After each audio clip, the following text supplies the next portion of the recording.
Olá, como está? Está direito? A mim, professor Marcelo, a Osnabai papiar sobre educação colonial na Guiné-Bissau.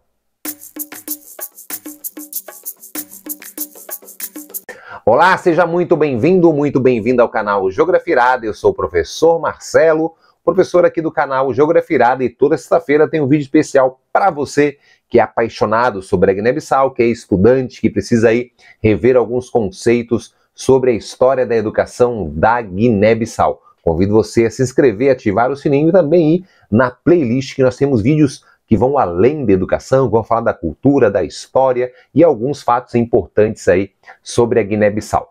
Bora lá então falar para vocês aqui sobre a educação no período colonial. O período colonial na Guiné-Bissau, ele vai do século XV ao século XX. Mais precisamente em 1446, temos a chegada dos portugueses e a retirada, ou seja, a independência vai acontecer em 1973. Então, esse período é o período colonial na Guiné-Bissau. A gente não pode falar de uma forma homogênea, porque nós temos, no primeiro momento, o primeiro contato dos portugueses nessa região era para retirar ali matéria-prima que eles queriam, riquezas. Depois nós temos um outro longo período na captura de pessoas, transformando em escravos e comercializando-os em outras regiões, principalmente na América.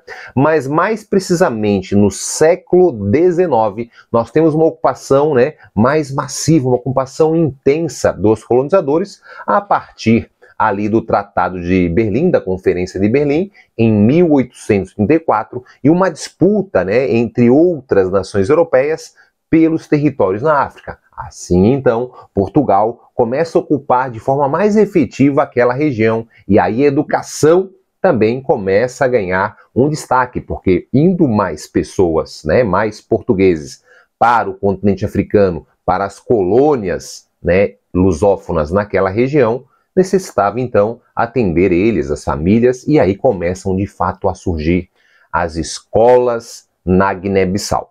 Tá, Marcelo, antes não existia escola? Nós falamos no vídeo anterior para você sobre a educação tradicional africana, que ela vai acontecer paralelamente no período colonial, porque os portugueses, eles não ofereciam educação aos povos originais. Uma minoria tinha acesso à educação, nos moldes, claro, europeu. Então, a educação tradicional ela vai acontecer de forma paralela. Aquela educação que era passada dos mais velhos para os mais novos, não tinha ali um local fixo para ter educação, ela vai acontecer durante muitos anos, até a gente pode falar na chegada ali da independência, na conquista da independência, ou melhor falando para você.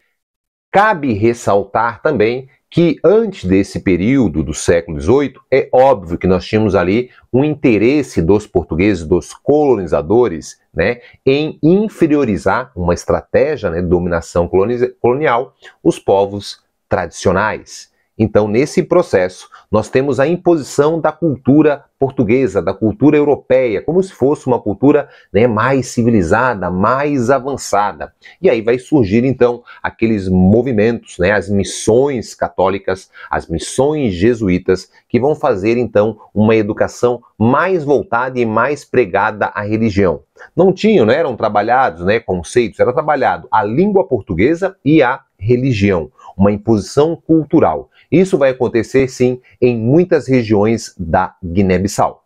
A partir do século XIX, nós temos a criação de mais escolas na Guiné-Bissau, com o objetivo principal de atender os filhos dos colonizadores. Eram escolas do ensino primário apenas. As escolas do ensino secundário, elas não existiam, elas vão existir na Guiné-Bissau a partir de 1960. Até então, não existiam escolas do ensino secundário. Após concluir ali o ensino primário, os filhos dos colonizadores, eles retornavam para a Europa para concluir assim o ensino secundário, o liceu, e ingressar no ensino superior. Então, quem tinha acesso à educação fora os filhos dos colonizadores? Aquela pequena elite, que foi criada, era formada, na verdade, por alguns comerciantes e também por filhos dos empregados do governo colonial. essas pessoas tinham acesso à educação, mas era um número muito pequeno. Se você olhar os dados, né, da população não alfabetizada na Guiné-Bissau, na década de 60, era um número próximo a 98%. É a partir da década de 1960 que o governo português vai começar a desenvolver, vai começar a investir mais na educação. Isso não é por um desejo de poder promover a educação para os povos originais. Na verdade, começava a existir uma grande pressão internacional contra Portugal, pelo tratamento que ele, né, fazia com a população das colônias, né, dos territórios que ele tinha além da Europa. Essa pressão internacional faz com que o governo português, então, intensifique, crie o primeiro liceu e crie também outras escolas. Mas o número de pessoas que tinham acesso à educação era muito pequeno. Não vamos esquecer também que nesse período da década de 60, nós temos a luta pela libertação. Nós temos um movimento que vai se criar na Guiné-Bissau e em outras colônias também portuguesas no território, no continente africano, e esse movimento vai deixar com que Portugal, então, comece a querer tomar mais conta dos seus territórios e começando assim, então, a investir e mostrar para a população que eles estavam preocupados com a educação e com o desenvolvimento daquela população. O movimento que eu falo para vocês na Guiné-Bissau vai ser o movimento liderado pelo Partido Africano para a Independência da Guiné-Bissau e Cabo Verde, que teve o Amílcar Lopes Cabral como grande revolucionário, que foi um dos guinenses que teve acesso à educação. O pai dele era, né, funcionário do governo colonial e esse foi um dos motivos que fez com que ele, né, tivesse acesso à educação. Se destacou como aluno, foi para a Europa, né, fez lá um ensino superior, regressa para a Guiné-Bissau, apesar dele ter feito, né, grande parte do seu ensino básico lá em Cabo Verde, mas ele retorna à Guiné-Bissau, contratado pelo governo colonial para fazer o recenseamento agrícola, e aí começa a se deparar com a realidade da população nativa no interior da Guiné-Bissau. Vai começar todo esse movimento, né? E isso vai gerar um descontentamento ao governo colonial, que persegue o Amílcar, que acaba, né, fugindo, e aí então ele vai começar a criar e fundar o PAIGC, esse partido que vai, junto com outros guinenses e cabo-verdianos, vão conquistar, após 10 anos de luta armada, desde 63 até 73.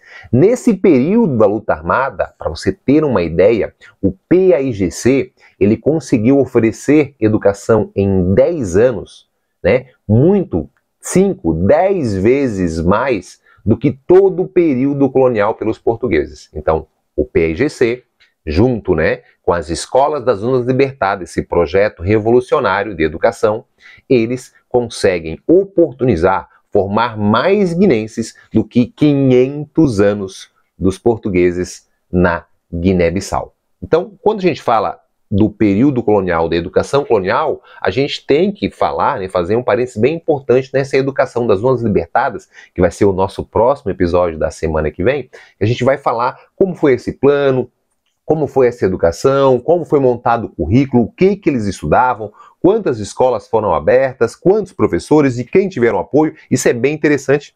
A gente deixa para falar isso no nosso próximo episódio. Mas cabe então destacar para vocês que a educação do período colonial foi uma educação voltada aos filhos europeus e aquela pequena elite criada ali pelos próprios colonizadores. A maior parte dos guinenses não tinham acesso. O currículo era um currículo também onde se estudava a geografia portuguesa, a história portuguesa, sempre contando os navegadores como os grandes heróis da nação. O modelo ideal é o modelo português, é o modelo europeu, é o modelo europeu de desenvolvimento. Todo um projeto, uma estratégia colonial de dominação e, obviamente, ali se falava nas escolas o português. A língua crioula, a língua do dia a dia, ela era proibida nas escolas.